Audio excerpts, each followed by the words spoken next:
I'm Tim Barham. Last name I'll spell it just in case you need to write it down. B-A-R-H-A-M. I am the costume designer here. I've been here for 20 years. This is my 20th haunt.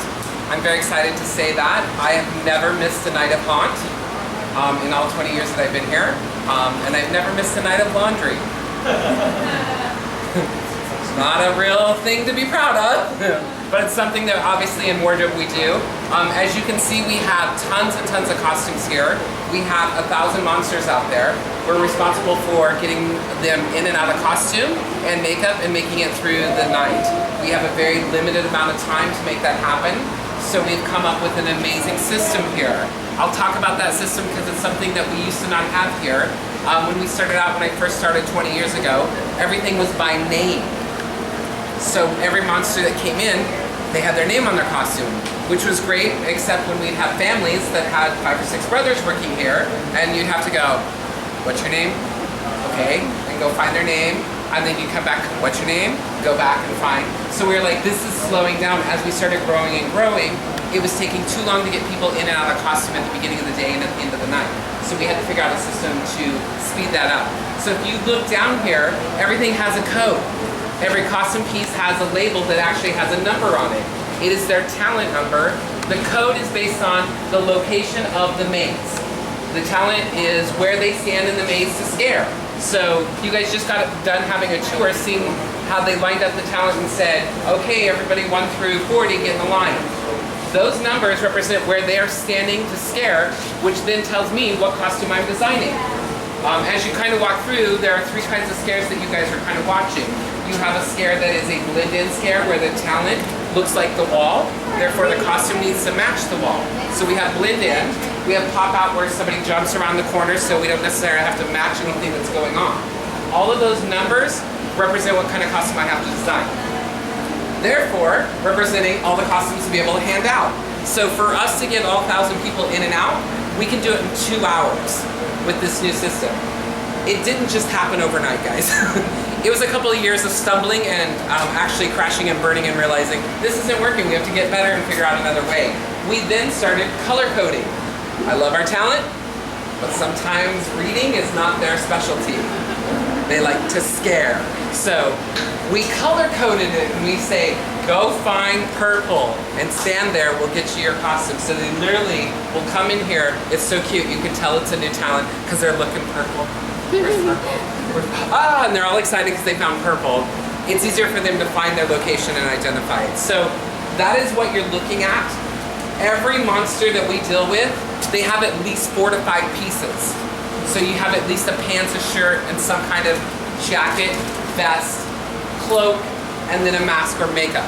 So we're dealing with at least 4,500 pieces of costumes that we are dealing with. Imagine going to the laundromat and doing that. What that takes a team of 12 people for 8 hours. 4 of it is at the laundromat. 4 hours, we literally take over a laundromat, they block it off. We use roughly about 500 dryers at the end of the night to dry everything.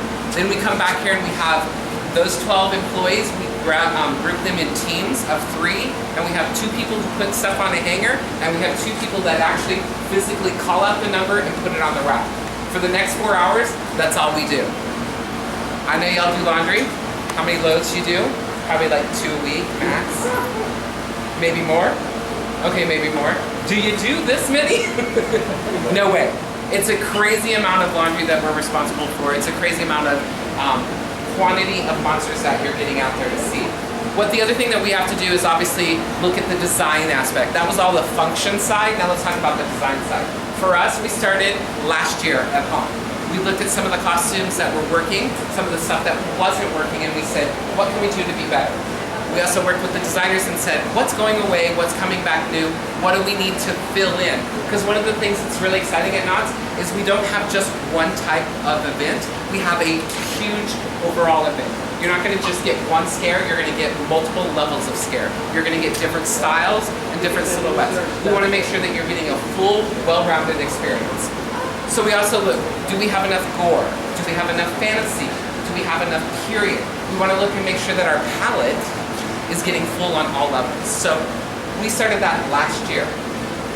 For us to look at a maze, it takes us about 3 months to design costumes, working with our entertainment staff. So about 3 months of pitching ideas, looking at fabrics, picking sources, and going from there. Then another 3 to 4 months just to build the costumes. So we're talking 7 months before we hit opening day. And we are still working on those. So we take all 7 months to make this event happen. That was a lot of information. You guys have any questions at this point? Yes, go. Are they all original costumes every year, or are you always updating and upgrading? I'll explain that. Yes, every time we do a new maze, we start fresh. We go from completely brand new costumes. If it's a returning maze, we will look at what has survived.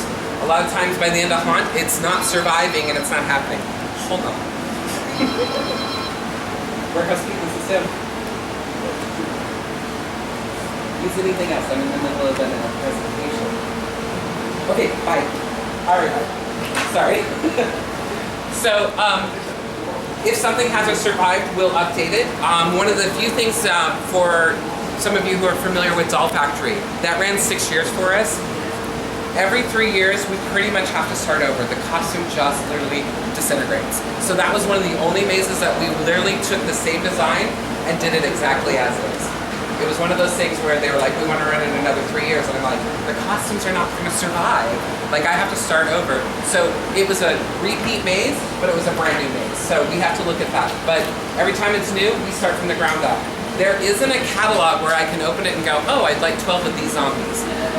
Oh, I'd like 6 of these spiders. It doesn't exist. The only way it exists is in-house. We do a lot of custom things that you can only find here at Knott's Scary Farm. You had a question here. Oh, yeah. Yeah. Do you also like contacts and stuff? We do not do those because we don't want to be liable for a monster's eye and vision for the rest of their lives. We say if you want to do that, please enjoy and help yourself, but be smart, it is your eyes. So all the contacts is all talent themselves. And the one thing that you guys all know, or should know already, is our monsters love this event.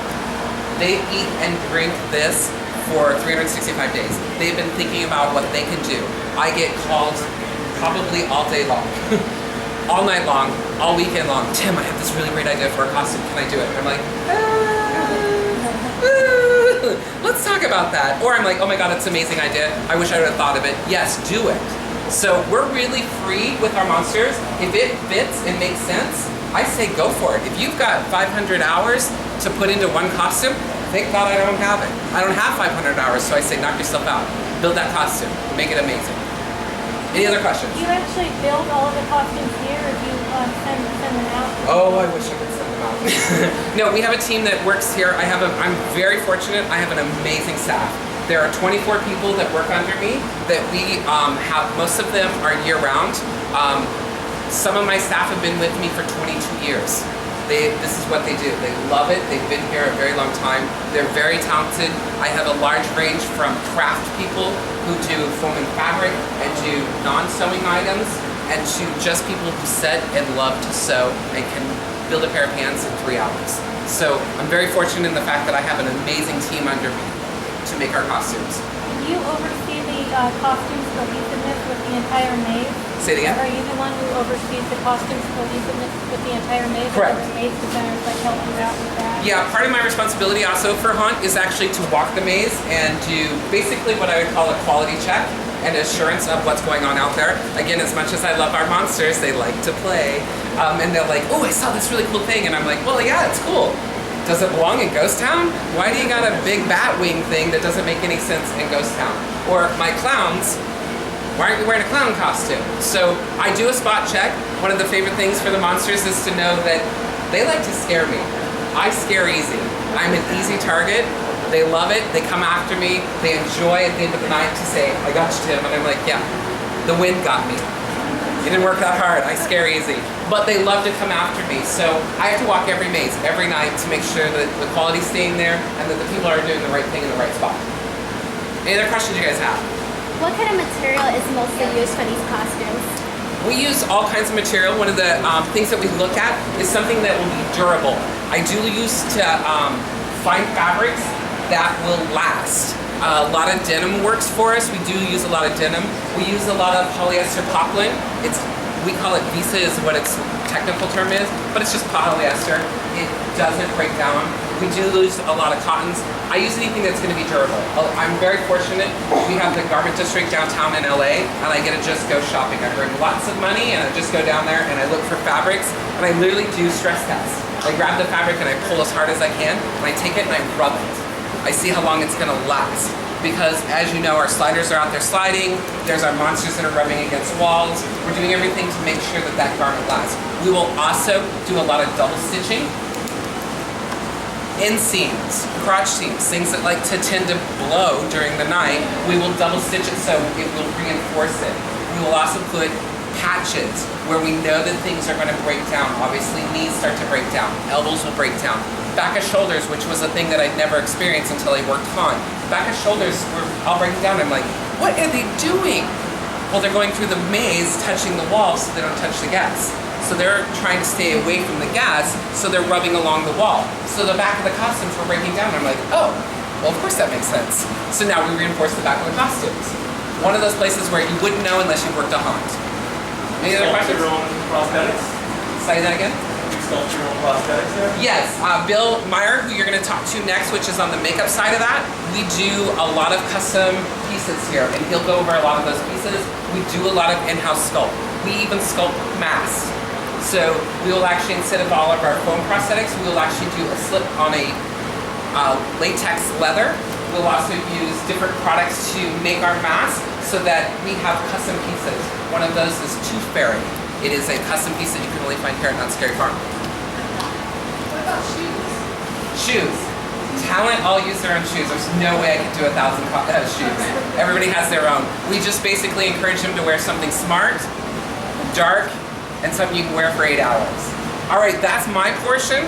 I'm gonna have you come on down and we're gonna take you into the makeup side, and Bill's gonna talk to you about our makeup process here. Thank you guys.